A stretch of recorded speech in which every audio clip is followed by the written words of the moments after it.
பாதகாதிபதிகளாக சூரியன், சனி, செவ்வாய் ஆகியவை 6, 8, 12 மற்றும் இதர ஸ்தானங்களில் அமரும் பொழுது அதனுடைய உயிர்காரகத்தை தவிர, அந்த பாவகத்தின் உயிர்காரகத்தை தவிர தன்னுடைய சொந்த உயிர்காரகத்தையும் பாதிப்புக்கு உள்ளாக்குகிறார்கள்.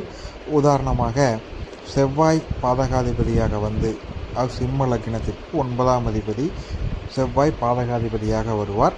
அந்த செவ்வாயானது 6ஆம் இடத்தில் உச்ச வலு பெறும்போது, ஸ்தான பலம் பெறும்பொழுது ஜாதகரின் சகோதர சகோதரிகளுக்கு மிகப்பெரிய வாழ்க்கையில் சிரமங்களை தருகிறார்கள். இது பல ஜாதகங்களில் நான் பார்த்திருக்கிறேன். அதேபோல் சூரியன், துலா லக்னத்தை எடுத்துக்கொள்ளுங்கள். 11ஆம் அதிபதி சூரியன் பாதகாதிபதியாக வருவார்.